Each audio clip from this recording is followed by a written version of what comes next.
여러분 안녕하세요. 생활과 윤리 강의 시작하겠습니다. 우리 지난 시간에 공리주의 배웠었죠. 자, 우리 공리주의 왜 배웠었죠? 그쵸, 우리가 앞으로 살아가는데 굉장히 많은 문제에 맞닥뜨릴 거예요. 그러한 문제에 있어서 우리가 지혜롭게 해결을 하기 위해서는 옳다고 생각하는 것이 무엇인지 주장하는 다양한 이론들을 배울 필요가 있어요. 그러한 이론들 중에 정답이 꼭 정해져 있는 것은 아니지만 그러한 이론들을 배우면서 우리가 앞으로 선택에 있어서 우리에게 많은 도움을 줄 수 있는 이론들이니까요. 그래서 공리주의를 배웠었습니다. 이번 시간에는요. 자, 이론 규범 윤리학의 의무론적 윤리를 배워보도록 하겠습니다. 그러면 우리 지난 시간에 배웠던 거 복습하고 이제 진도 나가보도록 할게요. 우리 지난 시간에 결과론적 윤리랑 의무론적 윤리를 배웠어요. 지난 시간에 본격적으로 배웠던 거는 결과론적 윤리였죠. 자, 결과론적 윤리의 도덕 판단 기준은 뭐였었죠? 그렇죠. 결과였어요. 결과. 내가 어떤 상황에서 결정을 할 때 가장 중점적으로 기준을 두고 살펴보아야 할 것은 결과였어요. 예를 들면 내가 한 명을 죽이고 또 두 번째 선택지로는 5명을 죽여야 하는 선택지가 있다고 해볼게요. 그런데 우리는 그 상황에서 그 선택을 꼭 해야만 해요. 그랬을 때 여러분들이 선택하는 선택지는 대부분 뭐였죠? 그렇죠. 5명을 죽일 바에야 1명을 죽이는 게 낫겠다라는 선택을 대부분의 학생들이 했었어요. 이것은 동기, 나의 어떤 행동의 동기를 고려했다기보다는 결과, 1명이 죽느냐, 5명이 죽느냐 그 결과를 고려했었죠. 그래서 결과론적 윤리의 대표 사상, 공리주의를 배웠었습니다. 그러면 벤담부터 한번 살펴볼게요. 자, 벤담이랑 밀은 둘 다 공리주의자이기 때문에 유용성의 원리, 공리의 원리를 강조했어요. 이거는 둘 다 공통점이다. 자, 근데 유용성의 원리, 공리의 원리란 무엇이었냐 하면 옳고 그름이라는 것은 최대 다수의 최대 행복을 낳는 행위로 보는 것이 공리의 원리, 유용성의 원리였습니다. 선생님이 계속 반복을 했다시피 자, 유용성의 원리에서 강조하는 것은 최대 다수의 최대 행복, 결과예요, 결과. 자, 그렇기 때문에 결과론적 윤리에 벤담, 유용성의 원리가 있었다라는 점. 그래서 벤담은 유용성의 원리가 도덕과 입법의 원리가 된다고 했었어요. 이건 또 무슨 말이었냐면 우리가 도덕 규칙, 도덕 규범을 세울 때에는 어떤 원리를 기준으로 세운다? 그쵸. 공리의 원리를 기준으로 세운다. 최대 다수의 최대 행복을 주는 행위를 옳은 행위로 규정한다. 그것을 도덕 규칙으로 세운다. 라는 것이 도덕의 원리가 된다. 이 뜻이었고요. 입법의 원리가 된다라는 것은 무슨 말이었냐면 우리가 법을 세울 때에도 공리의 원리에 입각해서 법을 세운다는 거였어요. 우리가 법을 제정할 때 최대 다수의 최대 행복, 최대한 많은 사람들의 최대한 많은 쾌락을 위한 것이 법적으로 허용된다. 이렇게 법을 정한 거예요. 자, 이해했죠? 벤담과 밀의 결정적인 차이점은 뭐였냐면 양적 공리주의자냐 아니면 질적 공리주의자냐 이거였어요. 벤담은 양적 공리주의자였죠. 그래서 쾌락에는 몇 종류가 있다? 그쵸. 오로지 한 종류밖에 없어요. 질적으로 차이가 없어요. 오직 양적으로 크기로만 차이가 있을 뿐이고 질적인 차이가 없다라고 주장하는 것이 양적 공리주의였다. 자, 그러면은 쾌락은 크기로만 차이가 있다고 했어요. 그러면 그 크기를 가늠할 수 있는 기준이 있어야겠죠. 자, 그래서 벤담은 7가지의 쾌락 계산 기준을 제시하였다. 첫 번째, 강도. 두 번째, 지속성. 세 번째, 확실성. 네 번째, 근접성. 다섯 번째, 다산성, 순수성, 범위. 이런 것들이 있었다. 각각의 뜻을 이해하지 못해도 이 7가지의 쾌락 기준이 벤담이 제시한 쾌락 계산 기준이라는 거. 그것만 알고 가면 문제 우리 맞출 수 있어요. 알겠죠? 다음, 밀 복습해 볼게요. 자, 밀도 마찬가지로 공리주의자이기 때문에 유용성의 원리를 주장하였다. 최대 다수의 최대 행복을 주는 것을 옳은 행위라고 주장한 것이죠. 하지만 밀은요, 최대 다수의 최대 행복 가운데에서 최대 다수, 최대한 많은 사람들이라는 부분보다는 최대한 많은 행복에 조금 더 초점을 맞췄기 때문에 행복 공리주의라고도 불린다. 라고 했었고요.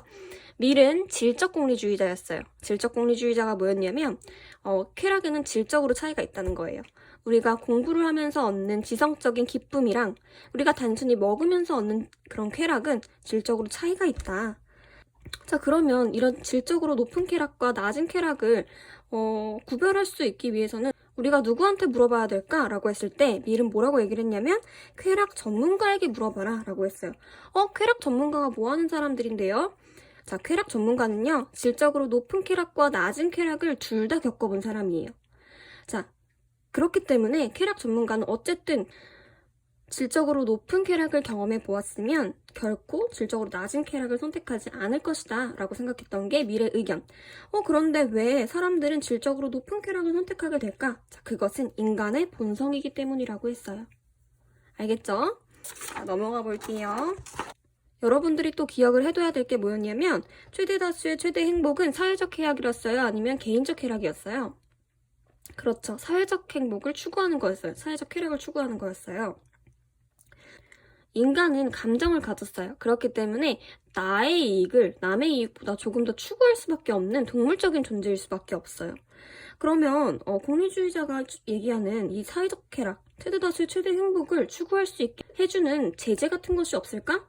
라고 했을 때 벤담은 어떤 제재를 도입했냐면 법률적인 제재, 외적 제재를 가한 거예요. 개인이 만약에 최대 다수의 최대 행복을 추구하지 않고 자신의 쾌락을 먼저 추구한다면 법률적으로 처벌되도록 외적 제재라는 장치를 둔 거예요. 그리고 밀은요, 개인이 개인의 행복을 추구하고 사회적 행복을 추구하지 않을 가능성을 우려해서 내적 제재라는 개념을 우리한테 제시했어요. 이건 뭐냐면 내적 제재, 양심이나 이타심을 이야기해요. 모든 사람은 기본적으로 양심이나 이타심을 가지고 태어나기 때문에 우리는 개인의 행복이 아니고 사회적 행복을 추구할 수 있다라고 얘기했던 게 밀의 주장이었죠. 우리가 다음으로 봤던 거는요.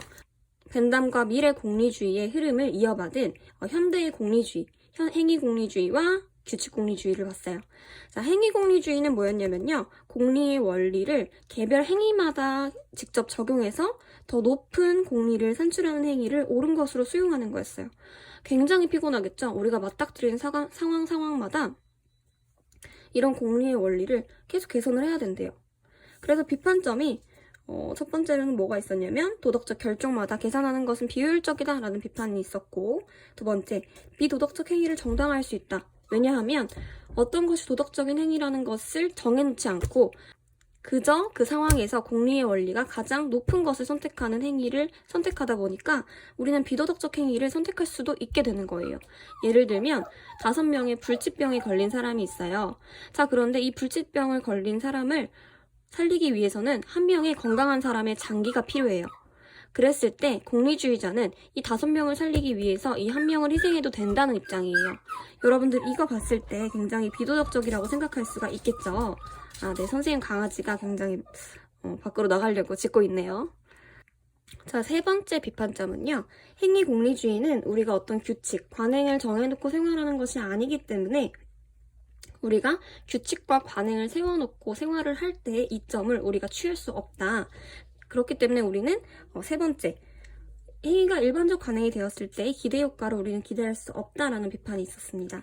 다음 넘어갈게요. 자, 그래서 규칙 공리주의자가 등장했는데 이거는 왜 등장했냐면 행위 공리주의자들의 그러한 한계점들, 비판점들을 보완하면서 나온 것이 규칙공리주의자입니다.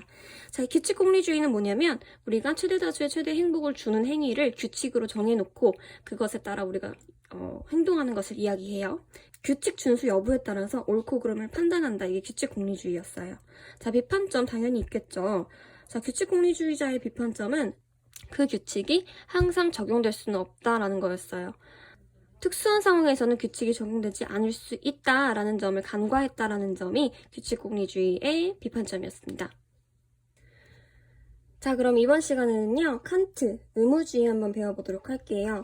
우리 앞에서 필기했던 것처럼 의무론적 윤리는 도덕 판단의 기준이 행위의 동기였으니까 결과였으니까, 그렇죠, 동기였죠. 그거 유념하면서 우리 칸트 한번 들어가 보도록 할게요. 칸트 쓰세요. 자, 여러분 첫 번째로 쓸 거는요. 이거는 필기를 조금 중앙 위쪽에다가 해보도록 할게요. 우선 칸트는 인간이라는 존재가요. 2가지를 갖추고 있다고 생각했어요. 첫 번째는 이성을 가지고 있다고 생각했고요. 두 번째로는요. 인간은 이성뿐만 아니라 감정이나 욕구를 가지고 있다고 생각했어요. 자, 예를 들어서 여러분들, 우리가 공부를 해야 된다는 거는 이성적으로, 머리로 알아요. 하지만 여러분들은 감정과 욕구를 가지고 있기 때문에 공부하기 싫어요. 그래서 공부해야 되는 시간에 자고만 싶고, 놀고만 싶고, 눕고만 싶고, 그렇죠. 자, 이렇게 칸트는 인간을 이성과 감정 또는 욕구를 가졌다고 보았습니다. 자, 칸트에서 제일 중요한 단어는요. 이성이에요, 이성. 자, 칸트에서 제일 중요한 단어는 뭐다? 그쵸, 이성이다. 인간은 이성과 감정 욕구를 가졌다라고 했지만 칸트는 그 두 개 중에서 이성을 더욱 중시한 사람이에요. 자, 지금부터는 진짜 집중해야 합니다. 자, 여러분들 이제 집중하세요. 자, 1번 가운데 위쪽에다가 써보세요. 도덕적 행위의 과정 이라고 써볼게요. 칸트는요, 우리가 도덕적인 행위의 과정을 어떻게 보았냐 하면요. 첫 번째, 자, 이성이 도덕 법칙을 수립함. 칸트는요, 이성이 도덕 법칙을 수립한다고 보았어요. 이성이 도덕 법칙을 수립한다.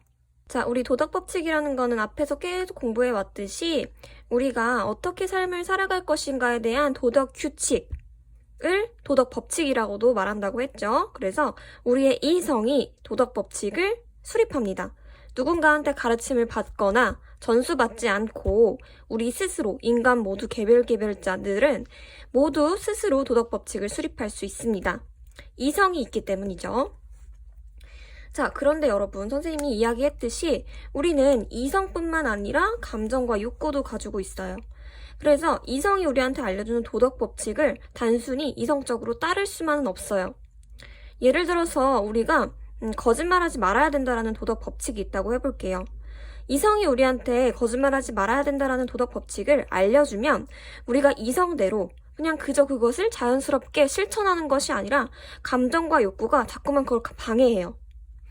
예를 들면 여러분이 너무 피곤해서 자고 싶은데 자꾸 부모님이 너 숙제했니? 숙제하고 자는 거니? 이렇게 물어봐요. 우리 이성은 거짓말하지 말아야 된다는 도덕 법칙을 알려줘요. 근데 여러분들은 너무 졸린 상황에서 거짓말을 하고 싶은 유혹에 자꾸 빠져요. 왜? 자고 싶은 욕구, 자고 싶은 감정 때문에. 그래서 인간은 이성이 알려주는 도덕 법칙을 그저 자연스럽게 의식하지 않고 행위하는 것이 아니라 우리는 끊임없이 감정과 욕구의 방해를 받으면서도 우리는 도덕 법칙을 실천하려는 노력을 계속하게 됩니다.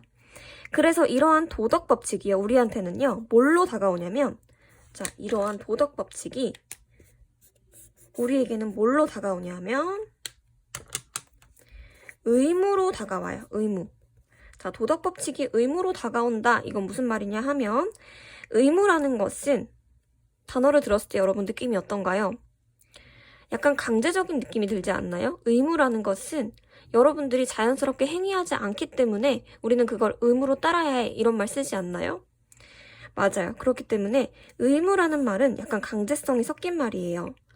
이성이 우리한테 도덕 법칙을 알려주지만 우리는 감정과 욕구를 가지고 있는 인간적인 존재이기 때문에 이 도덕 법칙이 우리는 의무로 다가올 수밖에 없어요. 뭐뭐 해야 한다라는 의무로 받아들일 수밖에 없다는 얘기예요.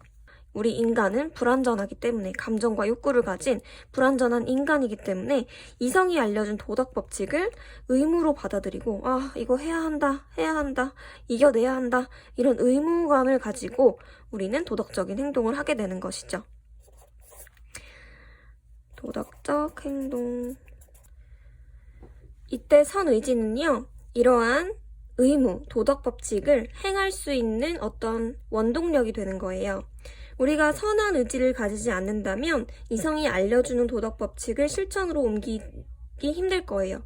그런데 우리의 안에 있는 선한 의지가 이 도덕 법칙을 지켜야만 한다라는 그런 동기부여를 해줌으로써 우리는 도덕적인 행동을 할 수 있게 되는 것이죠. 다시 정리하면 우리는 이성이 도덕 법칙을 우리에게 알려줍니다. 하지만 인간은 이성 그리고 감정과 욕구를 가진 존재이기 때문에 이 감정과 욕구가 자꾸만 도덕 법칙을 실천하려는 것을 가로막아요. 자꾸 욕구대로 행동을 하려고 하기 때문이죠. 그래서 이러한 도덕 법칙이 우리는 의무로 다가옵니다. 우리가 자연스럽게 행동할 수 있다기보다는 의무로서 선한 행동을 하게 되는 것이죠. 그런데 이때 이 과정에서 우리가 이러한 의무, 도덕 법칙을 선택하게 되는 원동력, 가장 중요한 원동력은 이 선의지입니다.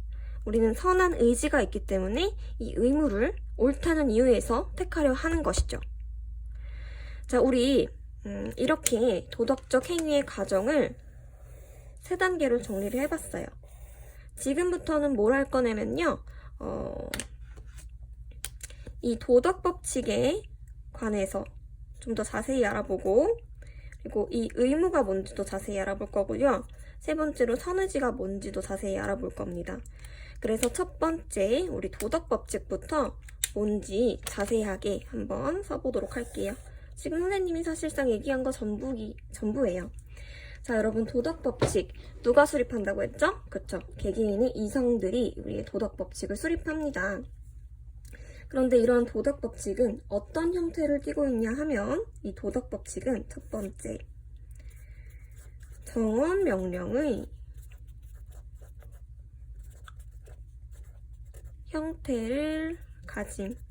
정원 명령의 형태를 가졌다는 것은 무슨 말이냐 하면 여러분들 도덕 법칙들 예를 들어서 생각해 보세요. 거짓말하지 말아야 한다. 부모님께 효도해야 한다. 생명을 소중히 해야 한다. 라는 어떤 무엇을 해야 한다라는 형태를 띠고 있어요. 그것이 정원 명령인 거예요. 정원 명령이라는 것은 반드시 뭐뭐 해야 한다 라는 명령의 형태를 띈다는 것을 얘기해요. 그래서 도덕 법칙이라는 것은 항상 정원 명령의 형태를 갖는다. 자, 이 정원 명령의 특징이 있어요. 이 정원 명령의 특징 조금 적어보고 갈게요. 자, 그런데 이러한 정원 명령은 특징이 무조건적이고, 자, 무조건적이라는 건 무엇이냐면 방금 설명했다시피 반드시 뭐뭐 해야 한다라는 무조건적인 특징을 가진다라는 거. 그리고 두 번째는 어떤 특징을 가지냐 하면은 보편적인 형식을 가져요. 개개인들의 이성들이 도덕 법칙을 수립한다고 했잖아요. 근데 이러한 개개인의 이성들은요, 다 다른 도덕 법칙을 명령하는 것이 아니라 다 같은 도덕 법칙을 명령해요. 그러니까 어떤 이성은 거짓말하지 말아야 된다를 수립했는데 어떤 이성은 거짓말을 해도 된다라는 법칙을 수립하지 않는다는 것이죠. 우리 모두의 이성은 보편적, 모두 다 똑같이 같은 도덕 법칙을 명령합니다. 알겠죠? 3번째 특징으로는요, 필연적이라는 특징이 있어요. 필연적. 자, 필연적이라는 것은 무슨 말이냐 하면 꼭 반드시 지키게 되는 명령이라는 거예요. 살인하지 말아야 된다, 거짓말하지 말아야 된다, 이러한 명령들은 우리가 꼭 필연적으로 지키게 되는 명령이다. 알겠죠? 그리고 마지막으로 절대적이다. 자, 정원 명령은 절대적인 특징을 가져요. 이게 무슨 말이냐 하면, 자, 도덕 법칙은 그 누구도 그 정원 명령, 도덕 법칙 자체를 바꿀 수 없어요. 살인하지 말아야 된다라는 도덕 법칙이 있어요. 이러한 도덕 법칙은요, 아무도 손댈 수 없는 것이에요. 절대적인 거예요. 절대적인 위치에 있는 것이 정원 명령, 즉 도덕 법칙입니다. 아무도 그 명령에 대해서 터치할 수 없다. 그래서 절대적인 명령이다 라고 이야기를 합니다. 알겠죠?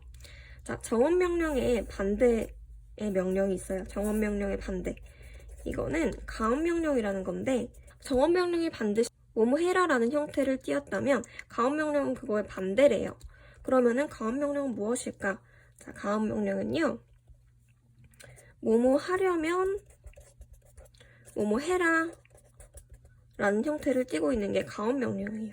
예를 들면 이런 거예요. 네가 선행상을 타고 싶으면 친구를 도와라. 자, 이거는 무조건적이고 보편적이고 필연적이고 절대적인 특징을 갖지 않겠죠. 그래서 가업 명령 추가로 알고 가면 되고요. 자, 두 번째. 자, 도덕 법칙의 형태를 우리가 알아봤어요. 형태는 뭐뭐 해야 한다라는 형태를 가지고 있다고 했죠. 자, 그럼 이제 구체적으로 이성이 우리에게 알려주는 도덕 법칙의 구체적인 내용 3가지를 짚고 넘어갈게요. 그래서 3가지 도덕 법칙 적어봅시다. 이제는 구체적인 내용을 볼 거예요. 이성이 우리한테 어떤 도덕 법칙을 알려주나 그 내용을 3가지 찍고 갈 거예요. 자, 첫 번째 3가지 도덕 법칙 중에 첫 번째 뭐냐 하면 보편적인 자연 법칙의 원리예요. 자연 법칙의 원리. 여러분, 이 부분은요, 특별히 선생님이 빨간 펜을 써서 강조하진 않을게요. 왜냐하면 칸트 이 부분은요, 다 중요해서 다 빨간색으로 쓰고 싶어요, 사실상. 그래서 선생님이 이번 파트는 특별히 빨간색으로 쓰지 않아도 너무너무 중요하다라는 거 별표 빵빵빵빵 치고 갈게요. 자, 보편적인 자연 법칙의 원리. 이거는 뭐냐면요. 우선 뜻부터 한번 써보고 갈게요. 땡땡. 보편적인 자연 법칙의 원리라는 것은 마치 너의 행위의 준칙이 너의 의지에 의해 보편적인 자연 법칙이 되는 것처럼 행위하라 라는 명령이라고 했어요. 뭐뭐 하라, 뭐뭐 해야 한다라는 정언 명령의 형태 띄고 있죠. 자, 이건 무슨 말이냐면 여러분들 준칙이 첫 번째로 무슨 말이냐 하면요. 준칙이라는 것은 여러분들이 세운 규칙을 얘기해요. 개인이 세운 규칙을 얘기해요. 자, 이러한 개인이 세운 규칙이 보편적인 자연법칙이 되도록 행위하라라고 했어요. 보편적인 자연법칙, 즉 네가 세운 규칙이 모든 사람이 지킬 수 있는 법칙이 되도록 행위하라는 거예요. 네가 세운 규칙이 너만의 규칙이 되는 것이 아니고 모든 사람들이 다 납득할 수 있는 규칙이 될 수 있도록 행위하라는 것이 첫 번째 보편적인 자연법칙의 원리입니다. 자, 두 번째 도덕법칙은요. 선생님은 자리가 없으니까 여기다 쓸게요. 여러분들은 계속 여기다가 써주세요. 두 번째, 목적의 원리입니다. 목적의 원리. 여러분, 목적의 원리는 여러분들이 이해하기에 너무너무 쉬워요. 무슨 말이냐면 너의 인격, 그리고 남의 인격 모두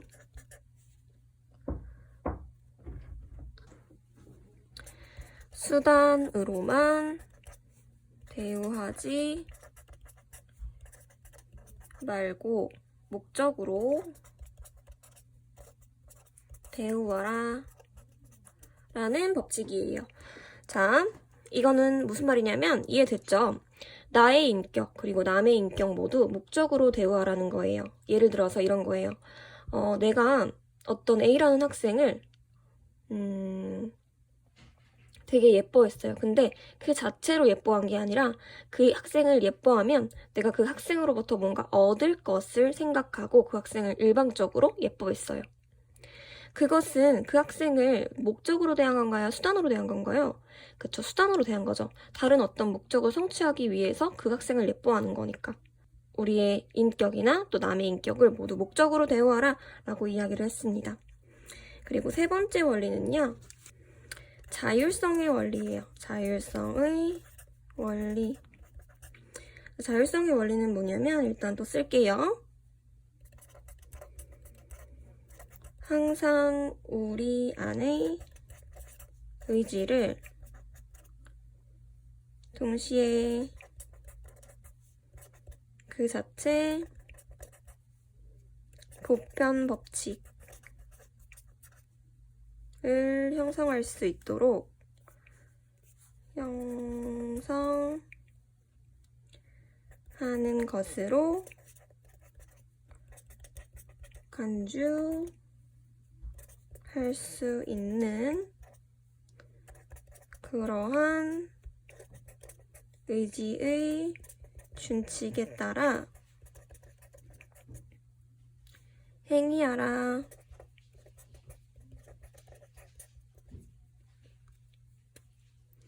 자, 여러분 자율성의 원리는 뭐냐면 이런 거예요.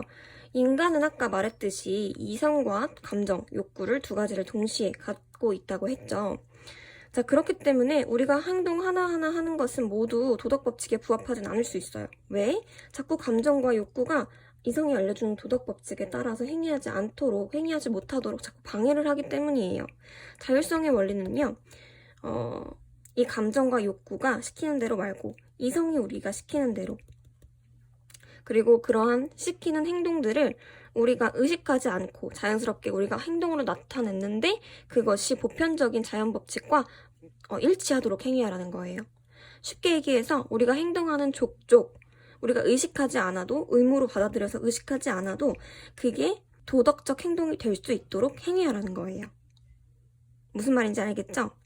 내가 행위하는 것이 내가 의식하지 않아도 자연스럽게 보편적인 자연 법칙에 맞도록 행위하라는 거. 이게 자율성의 원리입니다. 근데 자율성의 원리 참 쉽지 않겠죠? 우리는 감정과 욕구를 가진 사람들인데 우리가 행동하는 것마다, 의식하지 않아도 행동하는 것마다 보편적인 도덕 법칙에 맞아야 한대요. 굉장히 어렵겠죠? 이렇게 세 가지 도덕 법칙을 우리가 살펴보았어요. 첫 번째, 보편적인 자연 법칙의 원리. 두 번째, 목적의 원리. 세 번째, 자율성의 원리. 자, 칸트는요, 추가적으로 여기다가 뭘 알려주자면, 이러한 세 가지 도덕 법칙이 지켜지는 왕국이 있다고 생각했어요. 이 세 가지 도덕 법칙이 지켜지고 있는 나라. 그것을 뭐라고 불렀냐면, 이 세 가지가 다 지켜지고 있는 나라를 뭐라고 불렀냐면, 묶어보세요. 이거를 뭐라고 했냐면 목적의 왕국이라고 했어요.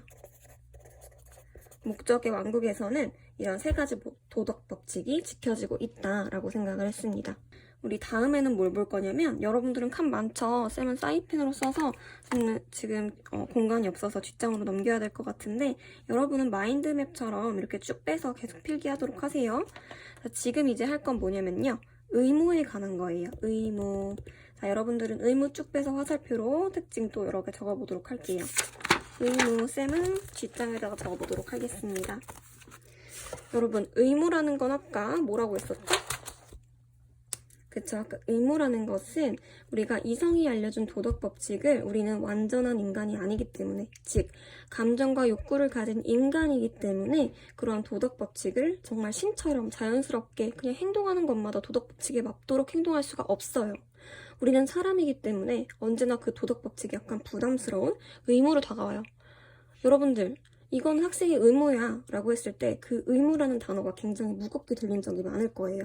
그 이유는 우리가 신이 아니기 때문에, 우리는 정말 물 흐르듯이 도덕 법칙을 실천할 수 있는 존재가 아니기 때문에 그 의무라는 단어가 굉장히 무겁게 들렸을 거예요. 그렇듯 여기서도 똑같아요. 마찬가지예요. 의무라는 것은 우리가 도덕 법칙을 신처럼 자연스럽게 물 흐르듯이 지킬 수 있는 존재가 아니기 때문에 그런 도덕 법칙이 우리한테는 의무로 다가온다. 그래서 의무의 뜻을 한번 적어볼게요. 의무의 뜻 적어볼게요. 의무란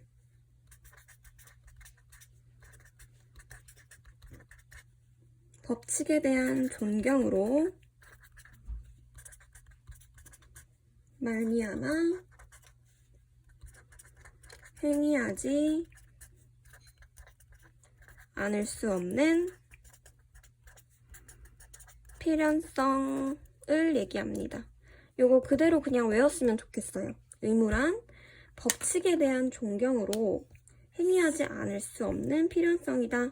의무라는 것은 우리가 이성이 알려준 도덕 법칙에 대한 존경 때문에 꼭 행위하게 되는 필연성을 가진다 라고 이야기하는 것이 의무입니다. 알겠죠? 그리고 여러분, 앞장에서 이제 의무에 대해서 봤으니까 이제 선의지 화살표를 쭉 빼서 또 그 선의지에 대해서 조금 보고 갈게요. 자, 선의지, 이건 의무에 대한 거였고요. 의무. 그리고 선의지에 대한 거 선생님이 쓰고 넘어갈게요. 선의지. 여러분들은 선의지에서 쭉 화살표로 빼세요. 자, 선의지라는 것은요, 의미부터 적어보고 갈게요.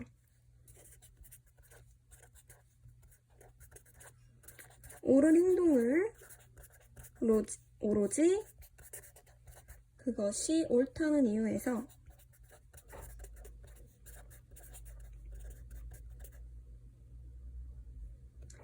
항상 택하는 의지이다. 자, 이게 무슨 말이었냐면 우리가 감정과 욕구를 가짐에도 불구하고 도덕 법칙을 따를 수 있게 되는 원동력은 아까 앞에서 선의지 때문이라고 했어요. 우리가 선한 의지를 가지고 있기 때문에 우리가 이성이 알려준 도덕 법칙을 감정과 욕구의 방해에도 불구하고 실행에 옮길 수 있게 되는 것이죠. 그래서 선의지라는 것을 이렇게 정의를 한 거예요. 옳은 행동을 오로지 옳다는 이유에서 택한 의지이다. 우리가 감정과 욕구의 방해에도 불구하고 우리가 도덕 법칙을 따를 수 있는 것, 그리고 의무로 받아들일 수 있는 원동력은 선의지 때문이다 라는 거. 알겠죠? 선의지의 특징 조금만 쓰고 넘어갈게요. 자, 선의지의 특징은요, 첫 번째로 무조건적 선입니다. 무조건적 선. 그래서 그러므로 다른 것들을 선하게 만들어줌. 선의지라는 것은요, 다른 것들을 선하게 만들어준대요. 왜냐하면 그것이 무조건적인 선이기 때문에. 이거는 무슨 말이냐 하면, 여러분들, 용기라는 게 있다고 해볼게요. 여러분들은 용기 있는 사람이에요. 그런데 그 용기가 선한 마음이 동반되지 않을 때는 그 용기가 무식한 용기로 변질될 수가 있어요. 용기라는 것은 항상 선한 의지와 동반이 될 때에만 선해질 수 있는 거예요. 자, 그래서 정리할게요. 여러분들은 마인드 맨 밑에다가 공간이 있으면 같이 정리를 해주세요. 화살표 찍찍하고, 그러면 도덕적 행위란 무엇일까? 칸트에게 도덕적 행위란 무엇인가? 정리를 해보고 갈게요. 자, 칸트에게 있어서 도덕적인 행위라는 것은 결과를 중시했어요? 아니면 동기를 중시했어요? 그렇죠. 칸트에서 도덕적 행위라는 것은 결과보다는 결과보다 동기에서 비롯된 행위였어요. 우리 다른 것들을 선하게 해주는 이 선의지가 동반되어야만 우리의 도덕적인 행동이 선하다고 판단될 수 있게 되는 것이죠. 이성이 도덕 법칙을 알려줘요. 그 도덕 법칙을 우리가 행동으로 옮길 수 있으려면 그 도덕 법칙을 할 수 있게 해주는 원동력, 선의지, 우리의 선한 마음이 꼭 동반되어야 해요. 지금까지 했던 말을 쭉 정리를 하면 선의지를 가지고 선한 마음을 가지고 의무감에서 선한 마음을 가지고 선한 의지를 가지고 의무감에서 도덕 법칙을 자율적으로 따르는 행위, 이것을 도덕적 행동이라고 할 수 있는 거예요. 자, 여러분, 그러면은 도덕적 가치가 없는 행위를 한번 정리를 해볼게요. 칸트 입장에서 도덕적 가치가 없는 행위. 자, 칸트에 있어서 도덕적인 가치가 없는 행위는요, 첫 번째로 결과를 고려한 행위. 자, 우리는 선한 의지를 가지고 도덕 법칙을 따를 때에 그것을 선한 행위라고 할 수 있다고 했어요. 지금 우리 칸트가 여기서 결과를 고려하고 있나요? 그렇죠. 고려를 하지 않고 있죠. 자, 도덕적 가치가 없는 행위. 칸트 입장에서 도덕적 가치가 없는 행위는 이렇게 결과를 고려하는 행위가 되는 거예요. 무슨 말인지 알겠죠? 그냥 그것이 옳다는 이유에서 항상 택하려는 의지를 가지고 도덕 법칙을 실천할 때에만 도덕적인 행위가 되는 거예요. 두 번째, 동정심에서 비롯된 행위. 도덕적 가치가 없는 행위 두 번째는 뭐냐면 동정심에서 비롯된 거예요. 자, 우리는 선한 의지, 옳은 행위를 그것이 옳다는 이유에서 택한 의지를 가지고 도덕 법칙을 행할 때에만 도덕적인 행위라고 했어요. 동정심이라는 것은 우리의 감정에서 비롯된 행위예요. 하지만 칸트는 이성이 알려준 도덕 법칙을 우리가 선의지를 가지고 실천할 때에만 도덕적인 행위라고 할 수 있다고 했어요. 즉, 감정에서 비롯된 행위는 도덕적 가치가 있다고 할 수 없다라는 거예요. 예를 들어서 우리가 길을 지나가다가 거지를 봤어요. 저 거지 너무 불쌍하다 하는 동정심에서 그 거지를 도와주는 것은 칸트 입장에서는 결코 도덕적인 행위라고 할 수 없는 것입니다. 무조건 칸트에서는 도덕적 행위가 될 수 있으려면 이성이 알려준 도덕 법칙을 선한 의지를 가지고 그것을 행동하는 거, 행동으로 표출해야만이 도덕적인 행위가 될 수 있는 거예요. 알겠죠? 세 번째, 2번, 3번 사실상 같은 말이에요. 자연적 성향에서 비롯된 행위. 자, 우리의 자연적인 성향은 어떻죠? 그쵸? 쾌락을 좋아하고 고통을 회피하는 게 인간 본성상의 특징일 거예요. 고통을 회피하고 쾌락을 추구하는 데서 비롯된 행위는 도덕적 행위라고 할 수 없어요. 자, 예를 들면은 이런 거예요. 여러분, 어려운 사람을 도왔어요. 자, 어려운 사람을 도왔어요. 그런데 그 돕는 이유가 나는 그 행동을 함으로써 뿌듯함을 얻기 위해서 내가 그 행동을 했다 하면은 그 행동은 도덕적인 행위가 될 수 없는 거예요. 단지 나의 뿌듯함, 쾌락에서 비롯된 행위였기 때문이죠. 알겠죠? 그래서 도덕적인 행위라는 거 무조건 칸트에서는 선의지를 가지고 도덕 법칙을 따를 때에만, 그 행동이 옳다고 생각해서 따를 때에만 도덕적인 행위가 될 수 있다는 점 꼭 짚고 넘어가도록 합시다. 자, 우리 이렇게 칸트의 의무주의를 배워봤어요. 오늘 배운 내용은 굉장히 중요한 내용이에요. 지난 시간에 배웠던 공리주의랑 의무론은요, 진짜 중요한 부분이니까요. 꼭 복습하시고요. 선생님이 첫 시간에 얘기했듯이 진도 맞춰서 기출문제 풀면서 따라오도록 하세요. 오늘도 수고 많았습니다. 안녕.